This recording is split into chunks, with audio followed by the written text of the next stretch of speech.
up on closing bell. All this and much more in the next 1.5 hours. All right, so that's the lineup here, and we have, Shankar Sharma now joining us. I was going to say market veteran Shankar Sharma, but I'm going to say market expert. Shankar always takes apatti to that term, so I won't do that. And this is a special occasion, 23-year anniversary, 23-year birthday, Shankar. And you're someone who I can absolutely clearly, without hesitation, say is as young as hard as they come. So great to have you with us here on the program. Good afternoon. Yeah, thanks for having me. And I really, wish all of you guys a fantastic birthday party, tonight, and many, many, many more to come. And I want to see you guys around when, when I turn 100, which is, I think, at least, 6 decades away or 7, maybe. If you're 23, I'm probably 33 or something like that. And, and I'm sure if I called CNBC a veteran channel, you wouldn't like it, right? You're just 23 years old. So when you're 100, can we call you a market veteran? You would have had decades of experience then. At that time, would it be apt? You can call me a middle-aged market guy, Okay. That's it. Yes, middle-aged. Yes, correct. There was Ashish Chauhan, CEO of NSE, who was with us, Shankar, on the program, and he really described it. He said, CNBC was born mature. And I think that's a better way, not veteran, but I think that's a better way to put it. I mean, not just that. So if you look at Sachin Tendulkar, he started at 16, and at 23, he was being called a veteran. But was he a veteran? No, he was still a very young player by any standard. So, put me in that category. I'm not saying I'm anywhere close to being as good in markets as Sachin was in cricket, but I'm just saying you get the general drift. Yeah, no, absolutely, we get it, Shankar. So how are things looking, with markets? The RBI policy today, I don't know why, but it did surprise some people at the margin that they left room open perhaps for one more hike, and the market did take notice. What did you make of it, Shankar? So frankly, I was busy in meetings. I didn't even know that there was, something coming up. I knew I wasn't sure that it's today or tomorrow. But be that as it may, that just goes to say that and show that I didn't, put a lot of, store by what the RBI said, because I do believe that inflation being a game of smoke and mirrors, and I think we have spoken about it on some of your previous shows, it's just a matter of sitting through a period of moderately high inflation, and it will scroll off. Just mathematically, it will scroll off to become moderate in the coming periods. Even if RBI had done nothing, okay, you would still see a moderation of inflation. That's the way the arithmetic of inflation works. Prices don't come down. It's only rate of change which comes down. And because of a higher base effect, the next period in all probability is going to have a lower print. So it's just a game of smoke and mirrors. Central bankers like to claim credit. I just just say, it is all complete nonsense. So, so the point being, I do believe that inflation scare in general, the rate of change, which is inflation, is behind us. India has weathered it reasonably well. And therefore, I don't see really, and I think somebody was mentioning some report, some broker, I don't know what the name is, but whatever the name is, I don't care, was talking about election year patterns, and that if equity bullishness is 90%, then there is disappointment ahead and all that. And these are kinds of spurious correlations we draw. First of all, there is not enough data in election periods. Okay, how many elections have we had in the last 30 years? Approximately, I think 6 or 7 elections, or 8 elections if you count some governments were less than 5 years. That's just not good enough to make any conclusions on what election or pre-election years hold. And as regards the 90% bullish outlook for the markets, or more bullishness in the market, do they have data going back 50 years to tell us that each time it was 90% bullishness, it was followed by a period of underperformance?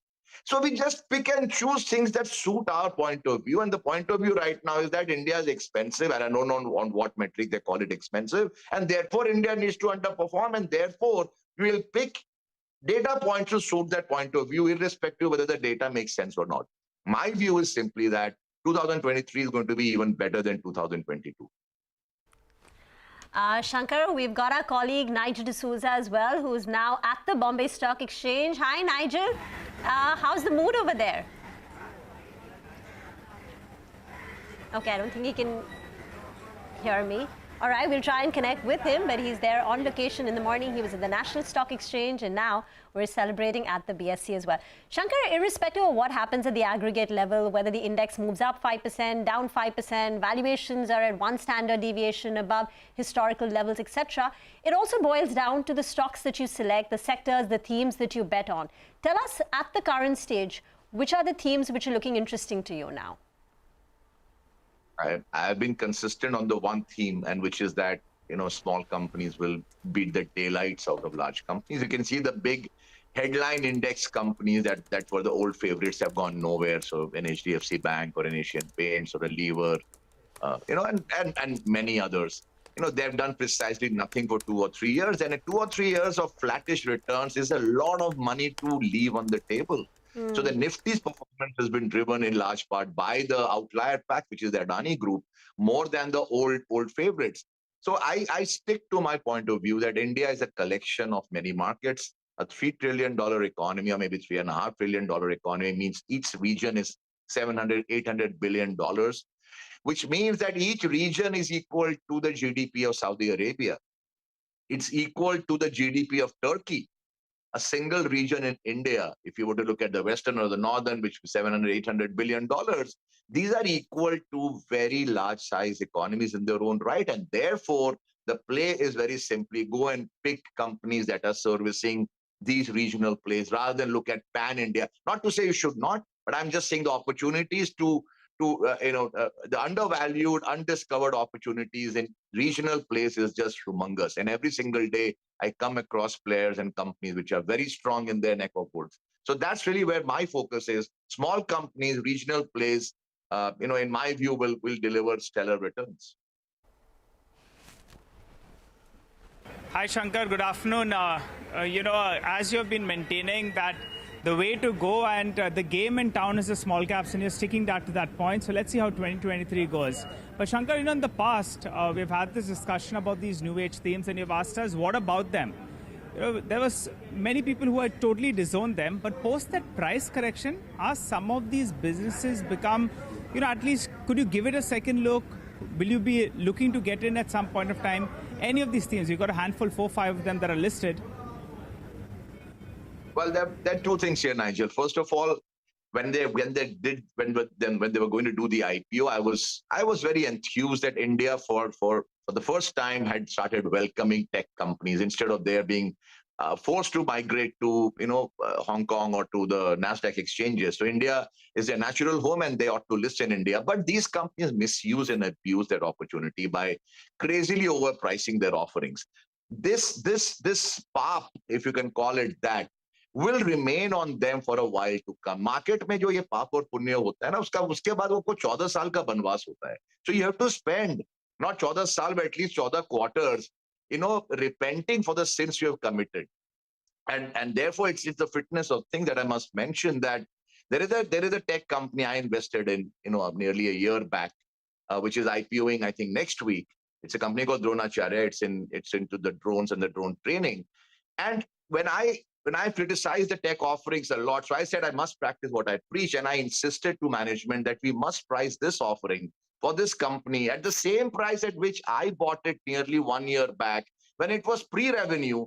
Now the company is annualizing, in my estimate, at about 20, 25, maybe 30 crores of revenues for the first year of operation, solidly profitable, and yet I bought at 54 nearly 1 year back at virtually zero revenue, and now the company is IPOing at 54, the same price.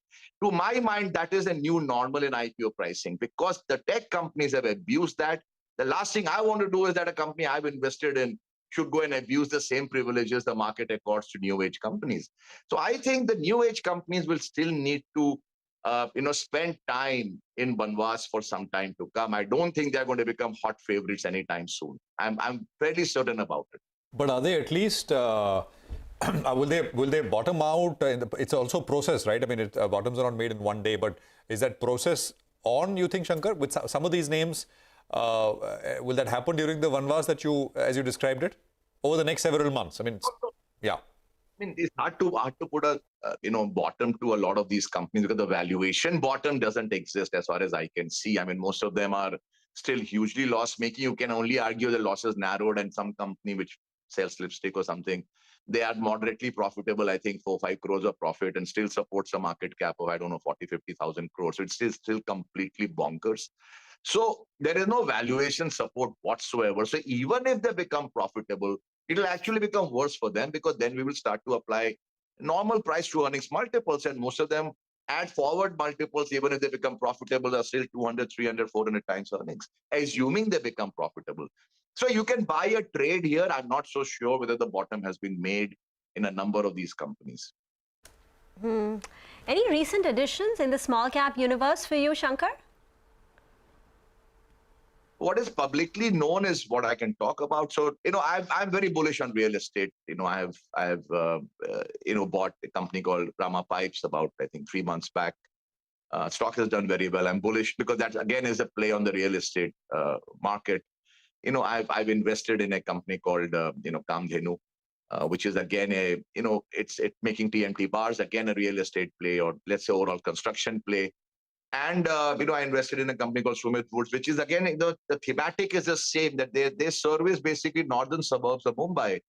They haven't even got to Vashi, and yet they have so much business in redevelopment in just like 4 or 5 Mumbai suburbs, which are probably equal to huge cities in their own right, on a global basis. So I am really playing the theme of regional plays. I'm playing the theme of real estate. I like real estate as a play, and therefore downstream real estate, companies that supply to real estate all look good. So pipe companies or TMT bar companies or even laminate companies or even real estate, redevelopers themselves, they all look very good.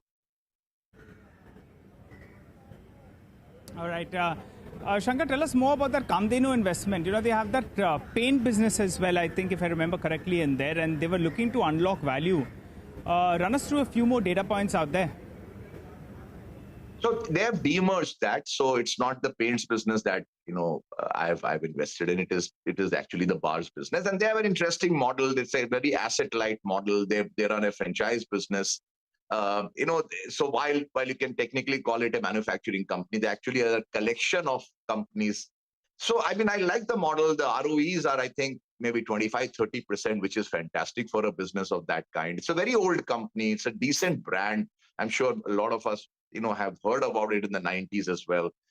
So it's in a lot of ways they lost their way. That's the kind of company I like. The companies that were good, had good brands, lost their way, and then management or maybe second gen comes back and tries to turn things around. So this one falls in that kind of category. Good industry, good brand, lost its way, coming back. Valuations are not demanding. ROEs are good. Capital light business model. All of the boxes that tick. We'll see how that goes. That IPO which you talked about, interesting one at least. I don't know much about the company, but the space is interesting and the name is very interesting. Dronacharya, D-R-O-N-E, right? The drone, so pretty cool. And you're saying I thought it was a very good name. Yeah, very good name. That was the first thing that attracted me. Apart from the fact that the founder of the company, Prateek, he's the son of 2 ISRO scientists. Right. So he grew up, playing with satellites as a little kid. That's the kind of tutelage he got, because he was his both father and mother both were scientists in ISRO. Yeah. No, we look forward when the IPO opens and speak with the management, etc. as well. Shankar, you said the other one, you said Sumit Woods, right? That has seen a huge, from 10, it's basically tripled very, very quickly. What do they do? And just very briefly, what's the thesis here? So, you and I have interacted over a number of years, and you've seen my apathy towards real estate plays in general. So when this transaction came along, I was very, very skeptical. I was extremely skeptical, because real estate is something I've never liked, right from the days of the DLF listing itself, which was back in, I think, 2009 or 2008, something like that. But this is not a land bank play. This is a pure asset light redevelopment company, which basically redevelops existing buildings. And the data is staggering, that the number of buildings coming up for redevelopment across India or in the city of Mumbai, in the larger metropolitan area of Mumbai is just amazing. The numbers are humongous.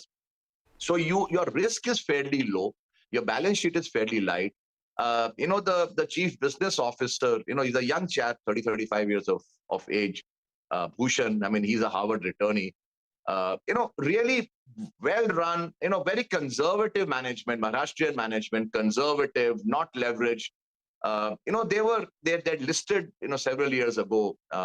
I know they had obviously the real estate market wasn't great, because of a lot of reasons, demonetization and all of those problems are behind them. They've turned profitable this year. And looking at the kind of order book and pipeline they have, even if they just go to New Bombay, Vashi, I mean, the amount of business they can write is just unbelievable, which is what I'm saying. India is no longer looks like one country. It looks like a collection of 5, 7, 8 major countries and pick little plays here and there. And I think you're going to make a ton of money. Interesting. Thank you for highlighting so many of these stocks which we seldom get to talk about and throwing light on them. Shankar, great conversation. Thank you once again for joining us on this momentous day. As we slip into a break, let's listen